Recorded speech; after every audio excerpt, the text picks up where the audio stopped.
lupa bersyukur kepada Tuhan dan mengikuti apapun yang mau menjadi kehendak-Nya. Yesus sebenarnya ingin supaya kita belajar serta mengasah diri untuk selalu percaya dan bersyukur serta senantiasa mengarahkan.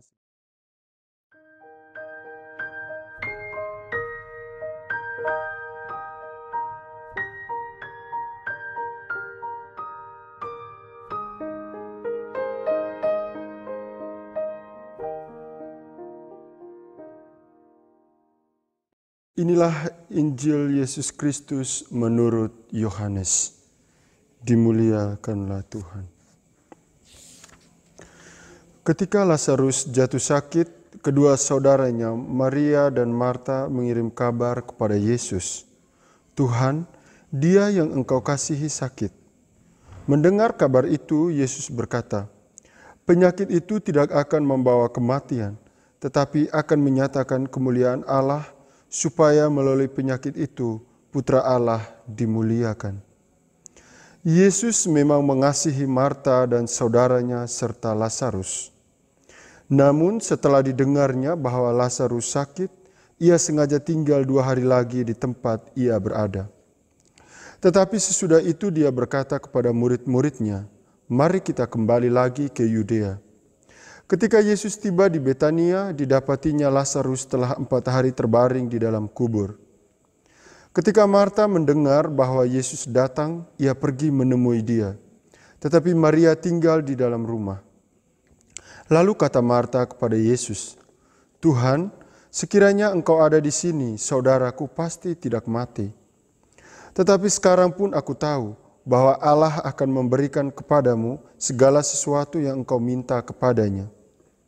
Kata Yesus kepada Marta, saudaramu akan bangkit. Kata Marta kepadanya, aku tahu bahwa ia akan bangkit pada waktu orang-orang bangkit pada akhir zaman. Jawab Yesus, akulah kebangkitan dan hidup. Siapa saja yang percaya kepadaku, ia akan hidup walaupun sudah mati. Dan setiap orang yang hidup dan yang percaya kepadaku tidak akan mati selama-lamanya. Percayakah engkau akan hal ini?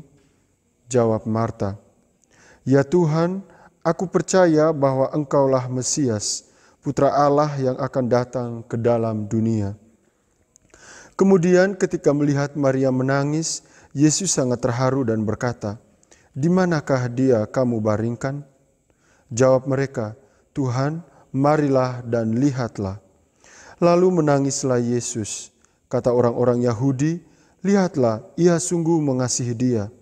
Tetapi beberapa orang di antaranya berkata, ia yang memelekan mata orang buta, tidak sanggupkah ia bertindak sehingga orang ini tidak mati? Yesus sekali lagi sangat terharu lalu pergi ke kubur itu. Kubur itu adalah sebuah gua yang ditutup dengan batu. Kata Yesus, angkatlah batu itu.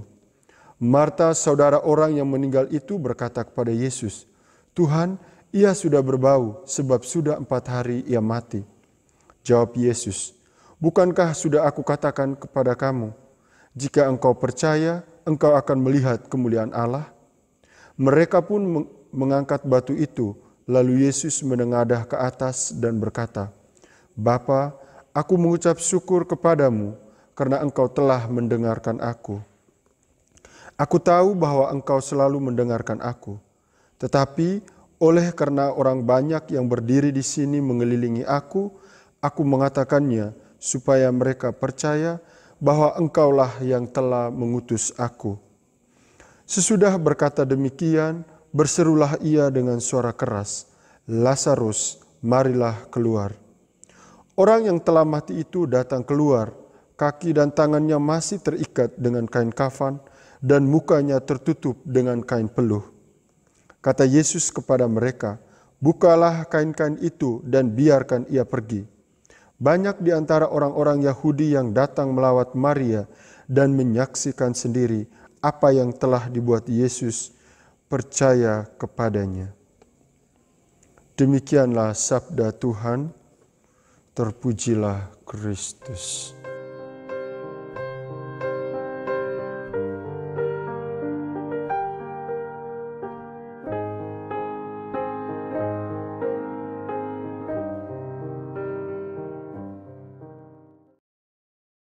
Para saudara dan saudari yang terkasih dalam Kristus Tuhan, saya akan mencoba untuk mengawali renungan saya di Minggu Prapaskah yang kelima ini dengan sebuah kisah, bahwa suatu ketika saya pernah mengalami suatu keadaan yang sangat sulit.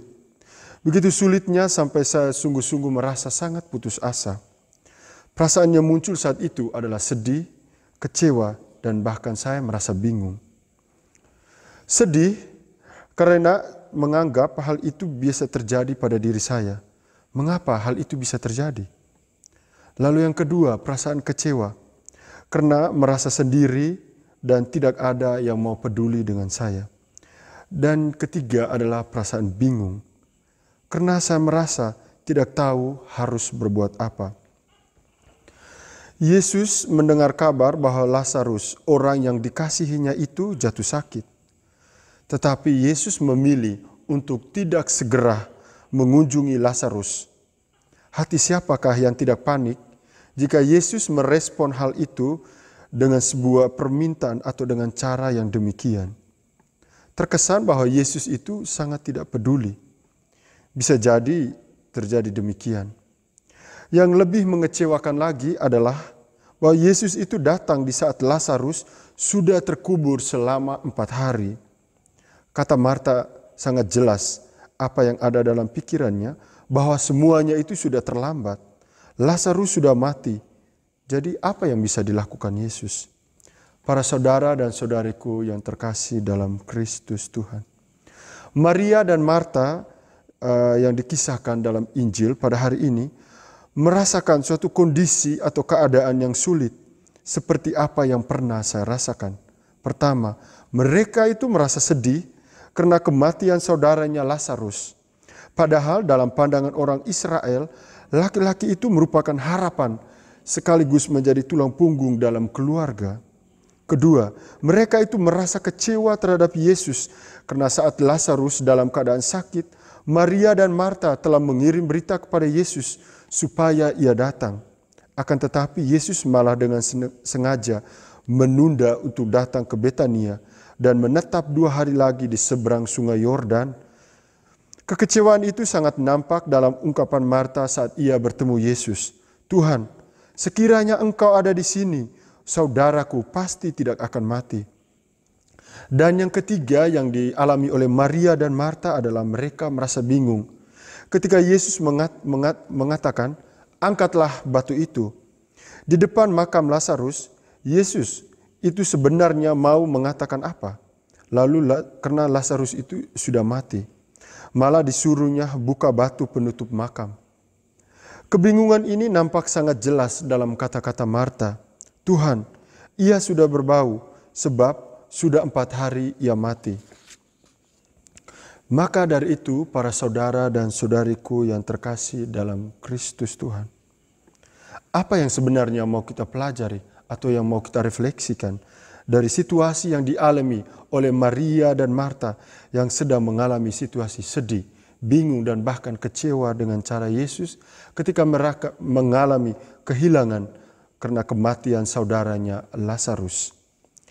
Dalam situasi yang tidak mengenakan yang terjadi dalam hidup kita, secara manusiawi kita akan memberontak, menyalahkan keadaan, bahkan kita itu suka menyalahkan Tuhan. Namun jika terjadi sebaliknya, di mana kita diberkati dengan rezeki yang melimpah, anak yang sukses, lalu naik jabatan, dihormati dan disegani orang, seringkali kita menganggap bahwa semua yang kita miliki, kesuksesan yang kita miliki adalah semata-mata karena usaha kita sendiri. Kita lupa bersyukur kepada Tuhan dan mengikuti apapun yang mau menjadi kehendak-Nya.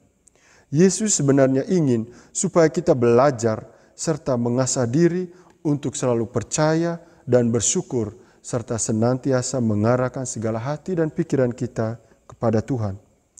Dalam situasi terdesak, kita selalu menuntut Tuhan untuk menyelesaikan masalah kita secepatnya.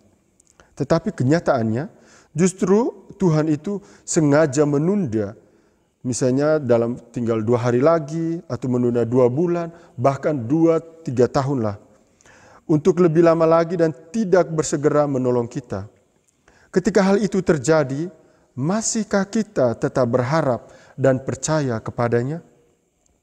Saat kita melihat kenyataan bahwa segalanya sudah terlambat, apakah kita masih mempercayai Tuhan untuk senantiasa menolong kita?